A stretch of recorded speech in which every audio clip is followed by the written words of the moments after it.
ذوالفقار صاحب کیا لگتا ہے خان صاحب یہ جو اتنا برے طریقے سے اداروں کو بیش کر رہے ہیں، ان پر تنقید کر رہے ہیں، آپ کو لگتا ہے کہ اس تنقید سے یہ ظاہر ہوتا ہے کہ خان صاحب کے جو معاملات ہیں پوائنٹ آف نو ریٹرن تک جا چکے ہیں، اب ان کو نظر آ رہا ہے فائدہ کوئی نہیں ہے تو اس طرح پریشرائز کیا جائے اداروں کو؟ Thank you very much. یہ بڑا انٹرسٹنگ موضوع ہے. اس پہ آنے سے پہلے میں ایک شارٹلی کمنٹ کرنا چاہوں گا. جو موضوع آپ نے پہلے لیا، آپ نے بڑا اچھا کیا، لوگوں کو ایجوکیٹ کیا، اور میڈیا کا ایک مقصد ایجوکیٹ کرنا بھی ہے. پی ٹی وی جب بنا تھا تو اس کا مین مقصد یہ تھا کہ لوگوں کو نیوز دی جائے لیکن اس کے ساتھ ساتھ لوگوں کو ایجوکیٹ بھی کیا جائے. تو یہ ایک بڑا زبردست ٹاپک تھا صبح کا آپ کا، اور اس سے پہلے ایک آسٹریلین امبیسڈر بھی لوگوں کو شرم دلوا چکے ہیں. مری کے اندر اسی طرح انہوں نے گاندہ اکٹھا کیا، پھر وہ میڈیا کے سامنے آئے، پھر انہوں نے سوشل میڈیا پہ شیئر کیا.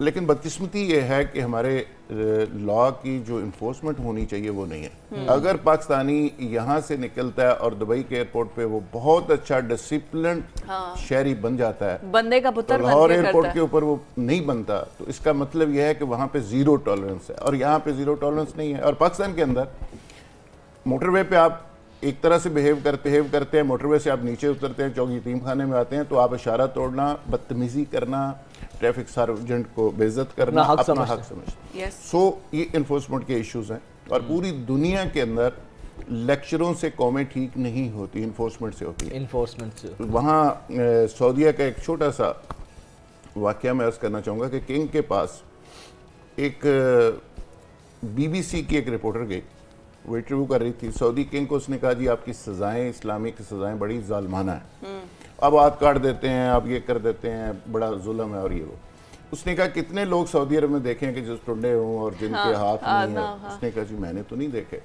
اس نے کہا بنیادی طور پہ سزا سے زیادہ سزا کا جو خوف ہوتا ہے وہ سوسائٹی کو چلاتا ہے، وہ ملکوں کو چلاتا ہے، وہ معاشرے کو ٹھیک رکھتا ہے. تو ہم نے وہ انفورسمنٹ اور وہ خوف پیدا کیا ہوا ہے. ایسا نہیں ہے کہ ہم روز ہاتھ کاٹی جا رہے ہیں، ایسا نہیں. سو پاکستان کے اندر لا بڑی سپیڈ سے بنتے ہیں، انفورسمنٹ نہیں ہوتی. یہ ایک بدقسمتی ہے. بہرحال میں اپریشیٹ کرتا ہوں کہ آپ نے ایک بڑا اچھا موضوع لیا. اب آتے ہیں عمران خان کے اوپر ڈائریکٹلی. خان صاحب جو کچھ کر رہے ہیں، جس قدر وہ انقلابی بنے ہوئے ہیں آج کل، اگر تو جینون یہ نیلسن منڈیلا بن چکے ہیں اور وہ سمجھ رہے ہیں کہ انہوں نے پاکستان کی تقدیر کو بدلنا ہے، تو پھر سب سے پہلے تو ان کو جیل جانا چاہیے. جیل سے ڈرتے کیوں ہیں؟ ان کو سیدھا جیل جانا چاہیے. وہاں پہ جا کے مزید کتابیں پڑھنے کا موقع بھی ملے گا، کچھ سیکھنے کا موقع بھی ملے گا. پہلی چیز تو یہ ہے کہ ایسا نہیں ہے کہ وہ واقعی اس قوم کی کوئی تقدیر کو راتوں رات بدل دینا چاہتے ہیں. یہ الگ سبجیکٹ ہے، اس پہ گھنٹوں بحث ہو سکتی ہے کہ اس سسٹم کے اندر رہ کے کوئی شخص اس ملک کی تقدیر بدل سکتا ہے یا نہیں بدل سکتا، یا اس سسٹم کے اندر رہ کے کوئی ڈیلیور کر سکتا ہے یا نہیں کر سکتا. یہ الگ ڈیبیٹ ہے. یہ الگ ڈیبیٹ ہے. اور میں تو اس کو کہتا ہوتا ہوں کہ اگر بانی پاکستان کو قبر سے اٹھا کے صبح پرائم منسٹر آپ بنا دیں، وہ ایک مہینے کے بعد اس سے زیادہ گالیاں ان کو پڑ رہی ہوں گی، اور وہ کہیں گے کہ مجھے واپس ہوتی چھاڑو. سو یہ سسٹم آپ کا ڈیلیور نہیں کر رہا، سسٹم کلیپس کر گیا ہوا ہے. یہ میں بڑی غلط بات ایک کرنے لگا ہوں صبح سویرے، لیکن سچ یہ ہے کہ یہ ملک گورنیبل نہیں رہا. اس پہ بڑی ڈیبیٹ ہو سکتی ہے کیا ایشوز ہے. لیکن سسٹم کے لوگ تو یہی ہیں نا، سسٹم چل بھی یہی رہا ہے، سسٹم چلا بھی یہی لوگ رہے ہیں، چہرے بدلتے ہیں لیکن بیک اینڈ پہ بھی وہی ہوتا ہے. کہ ایک سٹیج ایسی آ جاتی ہے کہ اس سٹیج کے بعد پھر چیزیں چل نہیں سکتی، پھر آپ کو میجر ایک بڑا آپریشن کرنا پڑتا ہے، آپ کو ایک سرجیکل پورا آپریشن کرنا پڑتا ہے. ایک ہوتا ہے گولی سے نظام چل جاتا ہے، نزلہ ہوا، زکام ہوا، پھر کینسر ہو جاتا ہے کسی مریض کو، تو پھر آپ کو وہ حصہ کاٹنا پڑتا ہے. تو پاکستان کے اندر سچویشن اس لیول پہ جا چکی ہے، جب تک آپ میجر ریفارمز نہیں کرتے، جوڈیشری کو ٹھیک نہیں کرتے، پارلیمانی سسٹم کو ٹھیک نہیں کرتے، میڈیا کی ڈائریکشن ٹھیک نہیں کرتے، وکلا کو ٹھیک نہیں کرتے، ڈاکٹرز کو، یہ جتنی پاکٹس بن چکی ہیں، جتنی یہ انکروچمنٹ ہو چکی ہے سسٹم کے اندر، واپس سب کو اپنی اپنی جگہ پہ اسٹیٹ نہیں بیچتی. اسٹیٹ ہوگی یہ کمپرومائزڈ، اسٹیٹ سکڑ گئی ہے. جس میں جتنی طاقت ہے جس گروپ کے اندر وہ اتنی زیادہ سپیس لے گیا، اور اسٹیٹ پیچھے ہٹتی سکڑ. لیکن ذوالفقار صاحب آپ نے بڑی مناسب بات ہوتی ہے کہ سسٹم اس کو ٹھیک کرنا ہوگا, ہمیں اپنے سسٹم کو بہتر کرنا ہوگا, لیکن وہ کیا ہے کہ بیمار ہوئے جس کے سبب میر اسی عطار کے لونڈے سے دوا لیتے ہیں, جنہوں نے سسٹم ٹھیک کرنا ہے اس کی خرابی کی وجہ. اب واپس اسی پہ آتے ہیں. عمران خان صاحب کے سلوگنز ٹھیک ہیں, عمران خان صاحب بڑی بڑی باتیں کر رہے ہیں, عمران خان صاحب ایک ہی وقت میں 8-10 سیگمنٹ آف سوسائٹیز کو ساتھ لے کے چل رہے ہیں. کوئی شخص اس طرح بات نہیں کرتا. میں چونکہ گراؤنڈ ریئلٹیز کا آدمی ہوں, سڑکوں پہ ہم سارا دن پھرتے ہیں, چیزوں کی فیڈ بیک کا ہمیں ہوتی ہے کہ کون کہاں کھڑا ہے. پلانس بنانے والوں کو تو شاید اتنی سمجھ نہیں ہوتی, اس لیے پلان فیل ہو جاتے ہیں. عمران خان پہلی چیز تو یہ ہے کہ اوورسیز پاکستانی سارے کے سارے اس کے ساتھ کھڑے ہیں.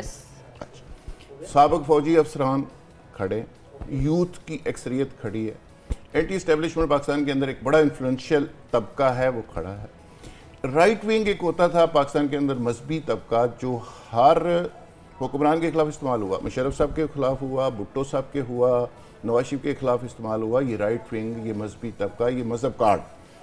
عمران خان صاحب نے بڑا سمارٹلی مذہب کارڈ بھی جیب میں ڈالا ہوا ہے.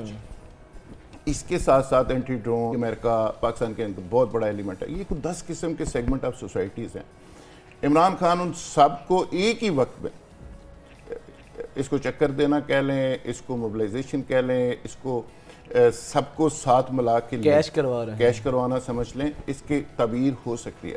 لیڈر بنیادی طور پہ خواب فروش ہوتا ہے, وہ خواب بیچتا ہے. عمران خان صاحب کو زیادہ ہی بیچتے ہیں. اور خان صاحب اور عمران خان صاحب کے اندر گاہک بھی موجود ہیں, گاہک موجود ہے, بڑی وافر تعداد. اس کی وجہ یہ ہے کہ باقی جو حضرات ہیں نا, میں ان کو کہتا ہوں, بہت سارے لوگوں کی شکلوں پہ ایکسپائری ڈیٹ اس لیے لکھی جا چکی ہے کہ وہ بیچارے حال میں بھی زندہ نہیں ہے, صرف ماضی کے اندر زندہ ہے.